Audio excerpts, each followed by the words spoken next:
Sebenarnya punya ekspektasi itu nggak salah, dan ekspektasi itu adalah hal yang manusiawi ya. Cuman masalahnya, trading itu diekspektasikan cukup berlebihan ya. Keuntungan di dalam trading itu tidak terbatas. Tapi yang perlu diingat, resikonya juga nggak terbatas juga.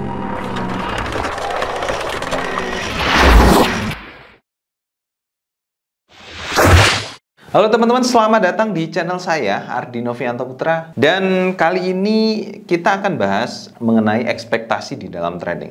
Sebenarnya punya ekspektasi itu nggak salah, dan ekspektasi itu adalah hal yang manusiawi ya.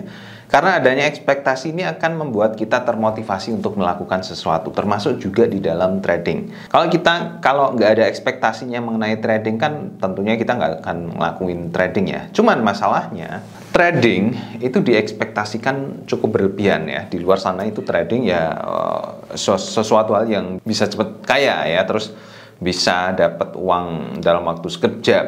Ya sebenarnya trading bisa diekspektasikan seperti itu karena memang di dalam trading ini punya potensi untuk dapat keuntungan yang tidak terbatas ya. Dapat keuntungan yang tidak terbatas. Memang benar ya.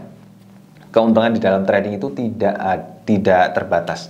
Tapi yang perlu diingat, resikonya juga nggak terbatas juga. Artinya berapapun yang itu punya potensi untuk kita kehilangan uang ya, kita kehilangan modal yang kita keluarkan. Nah, solusinya adalah kita trading dan juga kita melakukan money management yang baik. Salah satu cara money management yang baik ya dengan kita mengatur uang yang kita keluarkan untuk trading ya. Jangan semua uang yang kita miliki terus kita masukkan ke dalam trading, jangan.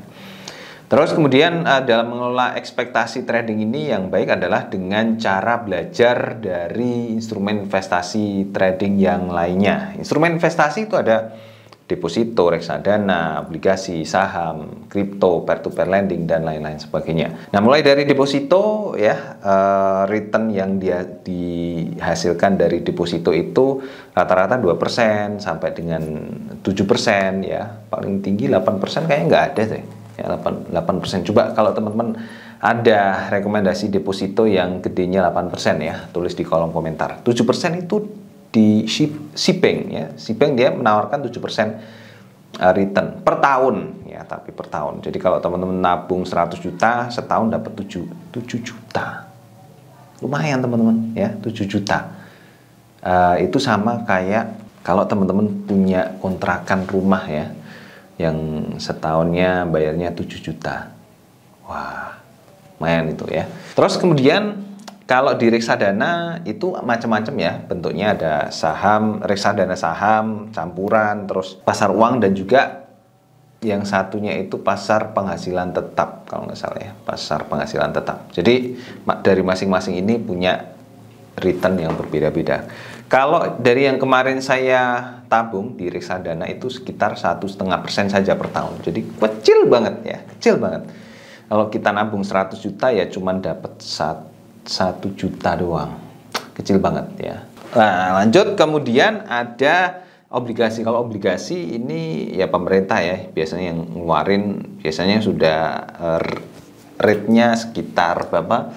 Sekitar 3 sampai dengan 7% ya, 3 sampai dengan 7% ya, samalah dengan deposito. Berarti kalau kita lihat dari sini ya, rata-rata ya kisaran paling gede 8%. Kalau teman-teman trading profitnya 8% ataupun 10% dalam waktu 1 bulan, wah itu sudah bagus ya, nggak sampai 1 tahun udah profit 10% dalam waktu 1 bulan. Terus kalau di saham nggak bisa nggak bisa di-fixkan berapa gitu ya, nggak bisa patokkan karena setiap saham itu berbeda-beda pertumbuhannya. Paling kita bisa ikuti dari indeks harga saham gabungannya ya. Tapi kalau di tahun 2023 dan pokoknya pasca COVID lah, itu kan pertumbuhannya sangat lambat ya, bahkan ada yang negatif juga. Nah, kalau saham mungkin bisa dikomparkan dengan reksadana saham, karena reksadana saham ini ya uangnya masuk ke saham dan dikelola oleh manajer investasi yang mereka sudah punya banyak pengalaman ya tentunya, dan juga tim yang solid juga. Nah, dari reksadana saham aja ya rata-rata di tahun 2022 kemarin itu return-nya turun, ya, keuntungannya turun. Ini yang sudah dilakukan oleh para ahli. Apalagi kalau teman-teman trading saham sendiri, ya tentunya kita bisa tahu hasilnya, ya. Nah, sekarang kalau di dalam trading forex, kita menentukan ekspektasi, itu kita bisa membandingkan dari dari sini, ya, dari instrumen investasi yang lain itu. Di trading forex, kalau ekspektasi kita itu 20%, ya, atau target profit kita itu 20% dan kita sudah mencapai target itu, ya harus berhenti dan harus dikosongkan, ditarik dananya, di WD dananya, dan harus dikosongkan, ya. Kita masukkan dana itu ke instrumen investasi lain. Nanti kalau kita mau deposit lagi pada saat kita sudah punya penghasilan dari jalan yang lain juga, ya, untuk dimasukkan ke dalam trading, lalu kita tradingkan dengan target sekian, jadi kan uang kita nambah. Jadi di dalam trading itu tugasnya adalah mengelola dana, mengelola kekayaan kita supaya kekayaan kita itu bisa bertambah, paling tidak nggak tergerus oleh inflasi, ya, paling tidak nggak tergerus oleh inflasi, ya, paling kita profit 20% kan beres. Di dalam video saya sebelumnya sudah saya jelaskan ada 3 cara untuk teman-teman itu membatasi transaksi trading. Bisa dibatasi dengan transaksi, ya, jadi deposit berapa kali transaksi yang harus dijatahkan, ya, terus dibatasi dengan target persentase dari modal, ya, loss-nya berapa maksimal, profitnya juga maksimal berapa, terus dibatasi dengan hari, ya. Jadi kalau hari ini deposit berarti saya withdrawal-nya itu hari apa gitu. Itu, ya. Silakan teman-teman tonton di video saya sebelumnya, ya. Bisa tonton lebih jelas di situ.